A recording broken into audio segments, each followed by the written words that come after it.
ये आकाशवाणी दिल्ली है। कृपया हमारे अगले कार्यक्रम की प्रतीक्षा कीजिए। ये आकाशवाणी है। प्रस्तुत है कस्तूरबा गांधी के व्यक्तित्व के कुछ प्रमुख पहलुओं पर केंद्रित रूपक बा। आलेख इष्टदेव सांकृत्यायन। प्रस्तुतकर्ता डॉक्टर संजय सिंह वर्मा।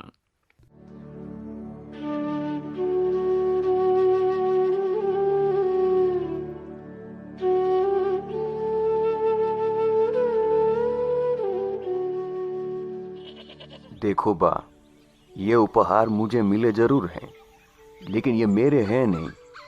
ये केवल कांग्रेस के उन सिद्धांतों का सम्मान है जिन्हें लेकर हमने संघर्ष किया। इसलिए ये चीज़ें कांग्रेस के पास जानी चाहिए।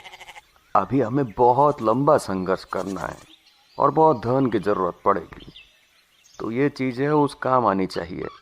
और जरा सोचो कस्तूर, हम इन्हें रख कर करेंगे भी क्या? तुम नहीं करोगे, मैं तो करूंगी। आखिर तुमने दिया ही क्या है मुझे अभी तक? और ये भी ना रखूं तो मैं अपनी बहुओं को क्या दूंगी? सुनो कस्तूर, बहुएं जब तक आएंगी तब तक बेटे अपना इंतजाम खुद करने लायक हो जाएंगे। हाँ बा, हमें जब आवश्यकता होगी तो हम कर लेंगे अपना प्रबंध। सुनो हरीलाल, तुम चुप रहो। और तुम जो मेरे बच्चों को साधु संत बनाने पे तुले हुए हो, पहले उन्हें ढंग का आदमी तो बनने दो। मेरी बात समझो कस्तूर, हम उनके लिए ऐसी बहुएं लाएंगे ही क्यों जिन्हें जेवरों की जरूरत हो। और तुम मुझसे कहना, अगर जरूरत होगी तो हम उन्हें हीरे जवाहरात भी देंगे। मैं हूं ना। तुम तो सब कुछ छोड़ते ही जा रहे हो। ये हीरे जवाहरात तुम लाओगे कहाँ से? तुम्हें मुझ पर भरोसा नहीं है क्या? नहीं है भरोसा। देखो, मैंने ट्रस्ट के लिए कागजात तैयार कर लिए हैं। ठीक है, तुम करो जो तुम्हारी इच्छा हो। मेरी इच्छा का तुमने ध्यान ही कब रखा है? ऐसे ही थे बा और बापू के रिश्ते, कभी नरम कभी गरम। इस बारे में बापू ने खुद ही लिखा है। मैं जितना प्रेमी उतना ही क्रूर पति था। मैं अपने को उसका शिक्षक भी मानता था। इस कारण अपने अंधे प्रेम के वश होकर उसे खूब सताता था। ये वो समय था जब मुझे इसका स्पष्ट भान न था कि पत्नी केवल सहधर्मिणी, सहचारिणी और सुख दुख की साथिन है, बल्कि मैं ये मानकर चलता था कि पत्नी विषय भोग का भाजन है और पति की कैसे भी आज्ञा क्यों न हो, उसका पालन करने के लिए वो सिरजी गई है। बापू और बा का विवाह जिस आयु में हुआ था और दोनों की जो पृष्ठभूमि थी, उसके रहते ये अपेक्षा भी नहीं की जा सकती थी कि वो एक दूसरे को बहुत अच्छी तरह समझ पाते।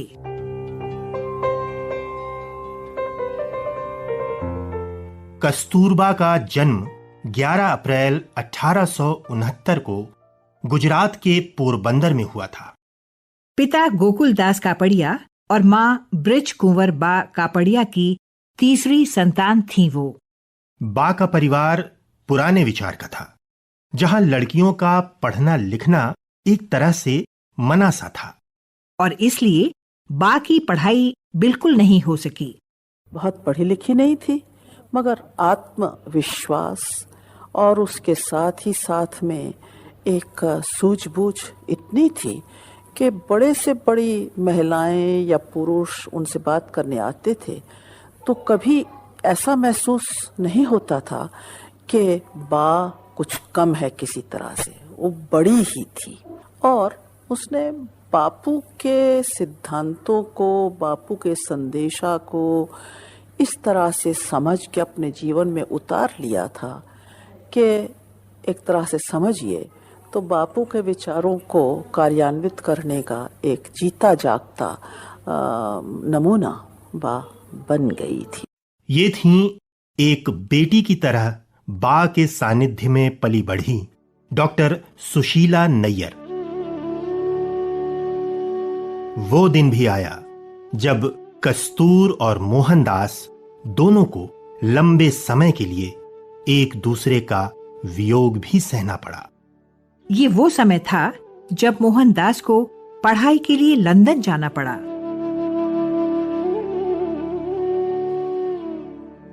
इंग्लैंड से वापस आए मोहनदास की हेकड़ी कुछ और ही बढ़ गई थी।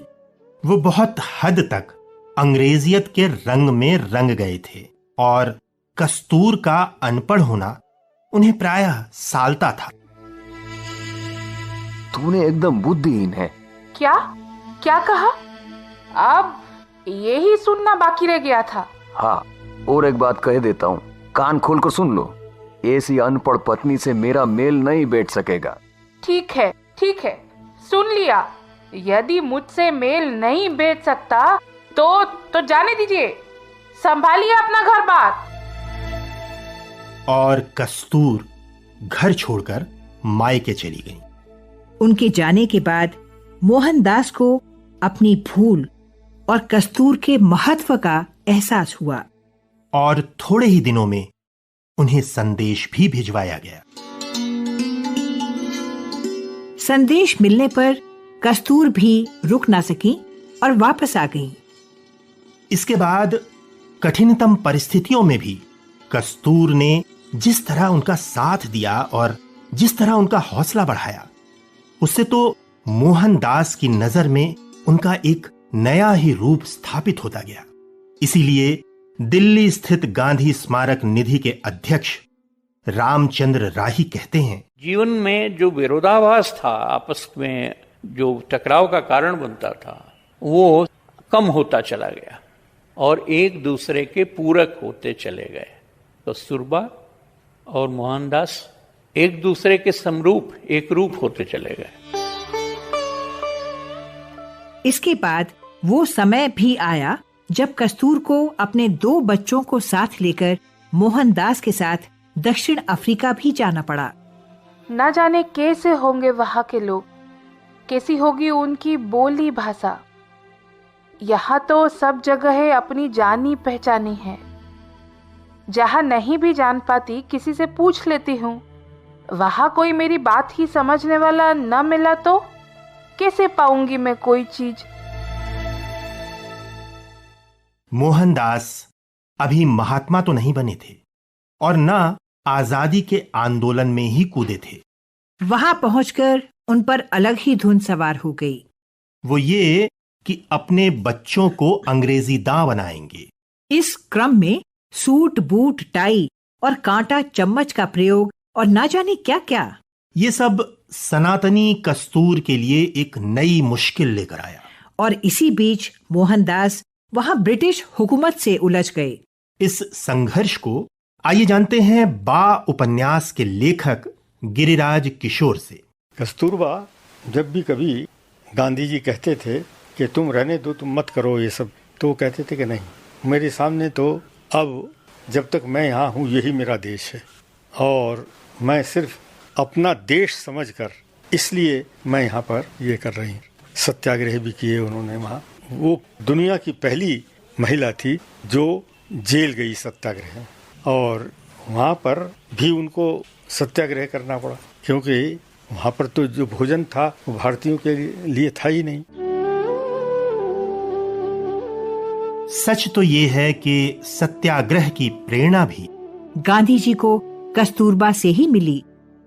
जैसा कि संसद सदस्य रह चुकी समाज सेविका मुकुल बनर्जी बताती हैं। भारतीय नारी के जिन गुणों का वर्णन हम शास्त्र में पाते हैं या समाज में चर्चा करते हैं, कस्तूरबा उन समस्त गुणों की आधार थी।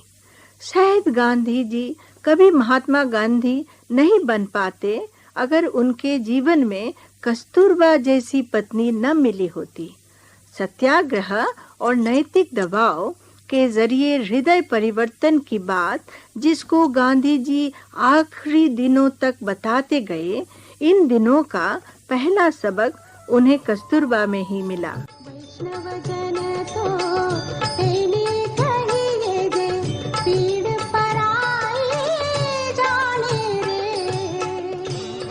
आखिरकार वो दिन भी आया जब मोहनदास का संघर्ष रंग लाया और वहां मोहनदास की एक विशेष पहचान बन गई।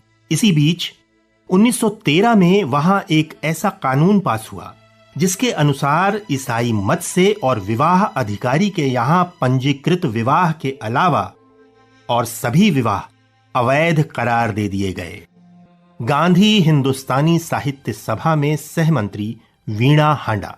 गांधी जी ने कस्तूरबा को जाके समझाया कि देखो, अब से सरकार की तरफ से हमारा विवाह जो है प्रमाणित नहीं है, तुम मेरी पत्नी नहीं हो। तो कैसी बातें कर रहे हो?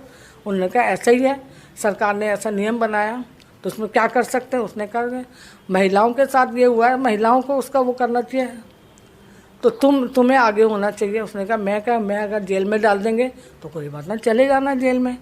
उन्होंने कहा अगर जेल में वो खाना जो देंगे, जैसा वो देंगे वैसा खा लेना, और नहीं खाएंगे तो कह तुम नहीं खा सकोगे तो फिर फल खा लेना, फल भी ना देना, उपवास करें तो तुम मुझे मारना चाहते हो। तो उन्होंने कहा अगर तुम मर जाओगे तो मैं ज़िंदगी भर तुम्हें, जेल में मरोगी तो जगदम्बा की तरह पूजूंगा।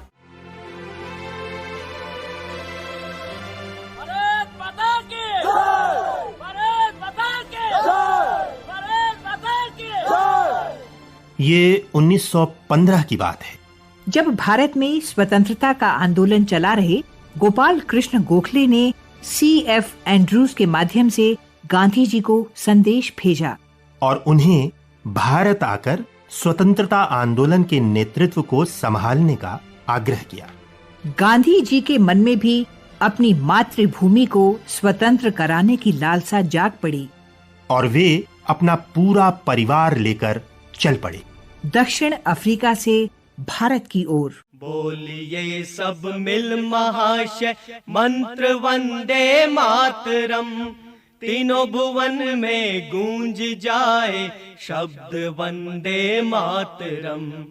बन जाए सुखदाई हमारा मंत्र वंदे मातरम, हो हमारी पाठ पूजा मंत्र वंदे मातरम। गांधी जी के साथ कस्तूरबा और सभी बच्चे भी भारत आ गए। भारत आने के बाद उन्होंने बापू के साथ पूरी तरह एक योद्धा का ही जीवन अपना लिया। गांधी स्मारक निधि के अध्यक्ष रामचंद्र राही भारत आने के बाद आज़ादी के आंदोलन में शामिल हुए। उसके पहले भारत क्या है इसको समझने के लिए गोखले की सलाह से वो देश भर में घूमे। साधारण तीसरे दर्जे की यात्रा कस्तूरबा को साथ लेकर के तरह तरह के स्थितियों को झेलते हुए, और कहीं भी उसके बाद कस्तूरबा ने किसी तकलीफ के प्रति उफ नहीं किया। बापू के जीवन में यानी महात्मा गांधी की तरफ की यात्रा शुरू हो चुकी थी, तो उनके जीवन में एक के बाद एक अनेक मोड़ आए। देश की आज़ादी के लक्ष्य को लेकर के समर्पित हुए। भारत में अस्पृश्यता भारत के माथे पर एक कलंक मैं मानता हूँ, उसके खिलाफ हमको लड़ना होगा, दलितों को साथ लेना होगा। उनके किचन में साबरमती के पहले आश्रम में हरिजन की भी वैसे ही प्रवेश है जैसे अन्य लोगों का। एक पत्नी को अपने पति के प्रयोगों में केवल उन्होंने साथ पतिनिष्ठा के कारण ही नहीं दिया, उसको समझते हुए किया, क्योंकि फिर आगे हम देखते हैं कि उनके जीवन में कई दलित परिवार के बच्चे उनके बच्चे बने, उनकी बेटी और बेटे बने, और उनके साथ आत्मीय लगाव ऐसा ही रहा जैसे अपने बच्चों के साथ। ये मामूली बात नहीं है। यहां आकर आश्रम जीवन अपनाने के बाद उन्होंने जिस तरह सबके प्रति मातृत्व भाव अपनाते हुए आश्रम वासियों की सेवा की, उसने उनको सबकी बा बना दिया। बा यानी कि मां। ये आश्रम वासियों का ही संबोधन था जिसे बापू ने भी अपना लिया। बा के इस मातृत्व भाव का एक संस्मरण सेवाग्राम की चंपाबेन से। एक घटना ऐसी मैं बता सकती हूँ कि बा का हृदय इतना विशाल होते हुए और सब लोगों के लिए उनका प्रेम, माने माँ अपने बच्चों को प्रेम करती हैं, लेकिन आश्रम में रहने के बाद बा सबको प्रेम करने लगी थी और सबके लिए उनका दिल बड़ा था। इतना होते हुए भी बापू के प्रति इतनी सेवा में तन्मय थी, तो मुझे याद आता है कि हम सब लड़कियां बापू की सेवा करने के लिए हमेशा उत्सुक रहती थी। हम बापू के कपड़े धोएंगे, खाना बनाएंगे, सब करने के लिए आग्रह करती थी। तो फिर कभी कभी छूट दे देती थी, अच्छा करो। और एक बार मुझे याद है कि बापू भोजन को बैठे थे और पास में बैठी थी। खाने में एक बाल आ गया तो बापू ने सिर उठा करके को दिखाया। वो दिखाते ही बाप को बड़ा बुरा लगा और रसोई घर में आकर हम सब लड़कियों को डांटा कि तुम ऐसा कैसा खाना पकाते हो, ऐसे कैसे बेख्याल से करते हो, अब काल से तुम कोई कुछ नहीं करोगे, मैं खुद पकाऊंगी। और कहने का मतलब ये है कि बापू की छोटी छोटी बातों में भी इतनी व्यापकता से सबकी माँ बनते हुए और सबका काम और सबकी देखभाल करते हुए भी बापू का इतना ख्याल रखती थी।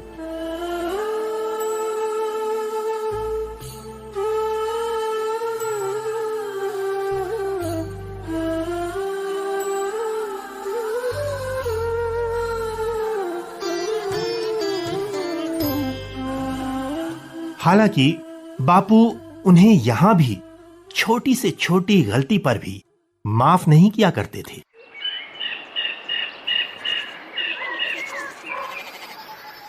बा ने आश्रम के लिए प्राप्त धनराशि जो 12 रुपए थी आश्रम में जमा न कराते हुए स्वयं ही खर्च करती। इस तरह उन्होंने अस्तेय व्रत को भंग किया है।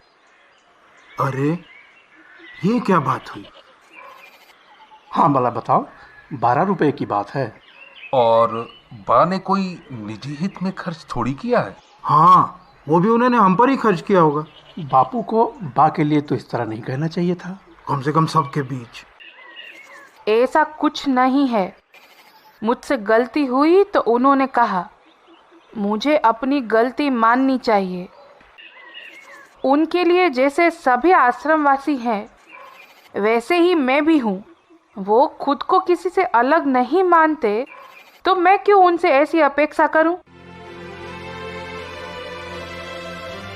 लेकिन इसका ये अर्थ भी नहीं है कि बापू का हर आदेश चुपचाप सुन लेती थीं। वो बापू का सम्मान करती थीं और उनकी बात सुनती थीं, लेकिन काम अपने विवेक से करती थीं। नेताजी सुभाष चंद्र बोस से जुड़ा आश्रम का ऐसा ही एक संस्मरण लेखक गिरिराज किशोर सुनाते हैं। एक बार जब ये सुभाष बाबू ICS करके आए तो सबसे पहले वो गांधी आश्रम में गए। वो चाय के बहुत शौकीन थे, चाय पीते थे और आश्रम में चाय बैन थी। कस्तूरबा उनको ले जाकर रसोई में बुला लेती थी और सवेरे सवेरे चाय पिला देती थी। गांधी जी को पता तो था, लेकिन एक रोज उन्होंने मौके पर जाके पकड़ लिया। उन्होंने कहा, तुम नियम तोड़ रही हो। कस्तूरबा ने कहा, देखिए ये रूल आपके आश्रम वासियों के लिए है, जो अतिथि आएगा तो अतिथि का रूल होगा, और दूसरा ये रसोई मेरे कंट्रोल में है, आपके कंट्रोल में नहीं। चंपारण सत्याग्रह के समय बा भी तिहरवा गांव में रहकर गांवों में घूमती और दवाएं बांटती रहीं। उनके इस काम में निलहे अंग्रेजों को राजनीति की गंध आई और उन्होंने बा का काम रोकने के लिए उनकी झोपड़ी जलवा दी। बा की उस झोपड़ी में बा केवल रहती ही नहीं थी, अपितु वहां एक पाठशाला भी चलती थी। गांव के बच्चे वहां पढ़ते थे। उन्हें ये पाठशाला एक दिन के लिए भी बंद करना मंजूर नहीं था। उन्होंने सारी रात जागकर दूसरा झोपड़ा खड़ा किया और दूसरे दिन पाठशाला फिर चली। वैष्णव जन तो तेने कहिए जे पीड़ पराई जाने रे, पर दुखे उपकार करे तोए मन अभिमान नाने रे, वैष्णव जन तो तेने कहिए जे। चंपारण सत्याग्रह में कस्तूरबा का बड़ा हाथ है, जिसमें वो महिलाओं को उस कार्यक्रम में जोड़ पाती हैं। तो कस्तूरबा एक ऐसी महिला हैं जो कि गांधी की गुरु भी हैं, गांधी की अर्धांगिनी भी हैं। और गांधी के जीवन पर अगर उसका प्रभाव हम देखें तो कस्तूरबा की मृत्यु के बाद जनरल स्मट्स को गांधी जी ने जो कंडोलेंस लेटर का जवाब दिया था वो एक लाइन में दिया था कि कस्तूरबा के जाने के बाद मेरी जिंदगी आधी हो गई है। ये अपने आप में बताता है कि कस्तूरबा गांधी के लिए क्या थे। ये थे गांधी स्मृति एवं दर्शन समिति के निदेशक दीपंकर श्री ज्ञान जी। इसी तरह खेड़ा सत्याग्रह के समय बापू जब गांव-गांव में घूमकर सभाओं को संबोधित करते हुए जन जागरण कर रहे थे, तब बा स्त्रियों के बीच जाकर उन्हें समझा बुझाकर सबको उत्साहित कर रही थीं। सन 1922 में जब बापू गिरफ्तार किए गए और उन्हें 6 साल की सजा हुई, तब बा ने एक वीरांगना की तरह सत्याग्रहियों का उत्साह बढ़ाया और बापू की गिरफ्तारी के विरोध में विदेशी कपड़ों के त्याग के लिए लोगों का आह्वान किया। उस दौर में वो सबको बापू का संदेश सुनाने के लिए एक नौजवान की तरह गुजरात के गांव-गांव में घूमती रहीं। सन 1930 में धरासणा के धावे के दिनों में जब बापू जेल गए, तब तो वे पुलिस के अत्याचारों से पीड़ित जनता की सहायता करती, सबको धैर्य बंधाती फिरी।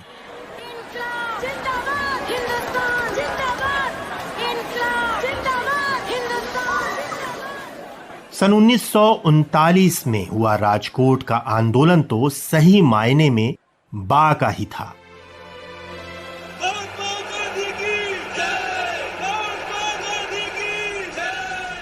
सन 1942 में तो ऐसा भी हुआ कि 9 अगस्त को बापू मुंबई के शिवाजी पार्क में भाषण देने वाले थे, लेकिन उन्हें और उनके कई महत्वपूर्ण साथियों को गिरफ्तार कर लिया गया।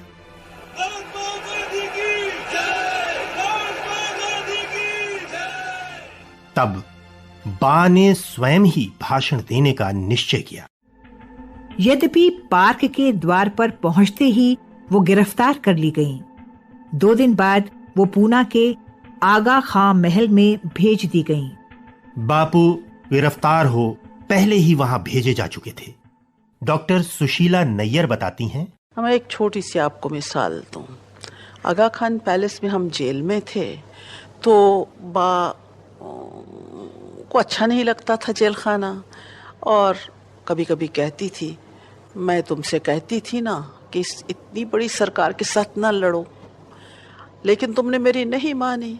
अब भुगत रहे हैं, देखो महादेव मर गया, मैं भी यहाँ पे मर जाऊंगी इसी जेल में, ऐसे मुझको लगता है, और कितने लोग बाहर परेशान हो रहे हैं। तो बापू हंसते हंसते एक दिन कहने लगे, तो फिर तेरी क्या सलाह है, एक मैं माफीनामा लिख के भेज दूं सरकार के पास? तब बा एकदम गुस्से में आ गई, कहती छोटी छोटी सुकुमारियां और नाजुक लड़कियां वो तो जेलों में बैठी माफी नहीं मांगती, तुम माफी मांगोगे अब इस उम्र में आके? तो उससे सहन नहीं हो सका ये विचार कि मेरा पति माफी मांगे।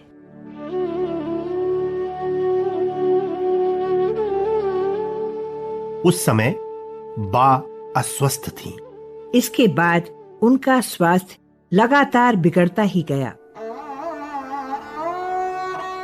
और अंततः 22 फरवरी 1944 को महाशिवरात्रि के दिन आगा खां पैलेस में नजरबंद बापू की गोद में ही बा ने अंतिम सांस ली। बा और बापू की छत्रछाया में बेटी की तरह पली बढ़ी डॉक्टर राधा चौधरी। आखिरी दिन में जब डॉक्टरों ने बोला कि अभी उनका अंतिम समय नजदीक आ रहा है, तब बापूजी उनके पास आकर के बैठे, तो बा ने बोला कि अभी आपका तो घूमने का समय है, आप चले जाइए घूमने को, जब मेरा अंत पास आ जाएगा तो मैं आपकी गोदी में ही मरना चाहती हूँ और ऐसा ही करूँगी, मैं आपको अपने आप से बुला लूँगी। मेरी माँ जो उनके पास बैठी थी उनको भजन सुना रही थी, थोड़ी देर तो उन्होंने भजन सुना और एकाएक उन्हें बापू करके जोर से आवाज़ दी। बापूजी जो पास घूम रहे थे वो वहाँ आ गए और उन्होंने बा का सिर अपने गोद में लिया और बा ने अपना प्राण छोड़ा।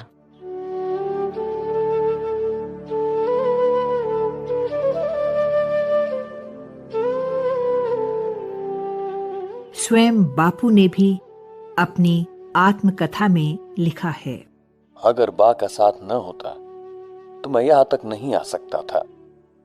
वो बा ही थी जिसने मेरा पूरा साथ दिया, नहीं तो भगवान जाने क्या होता। मेरी पत्नी मेरे अंतर को जिस प्रकार हिलाती थी उस प्रकार दुनिया का कोई व्यक्ति नहीं हिला सकता था। वो मेरा अनमोल रत्न थी।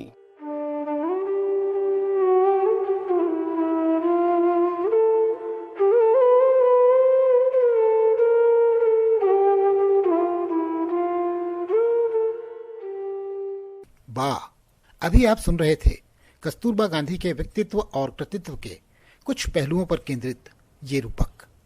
आलेख इष्टदेव सांकृत्यायन, वाचक स्वर दीपा चतुर्वेदी और अभिनय श्रीवास्तव। नाट्यांश के कलाकार नवोदिता मिश्रा, डॉक्टर उमाशंकर सिंह, मनोज माइंडकर, अंजय मिश्र और विनोद कुमार। प्रस्तुति सहयोग नवोदिता मिश्रा। प्रस्तुति डॉक्टर संजय सिंह वर्मा। केंद्रीय हिंदी रूपक एकांश द्वारा निर्मित ये कार्यक्रम आकाशवाणी दिल्ली से प्रसारित किया गया।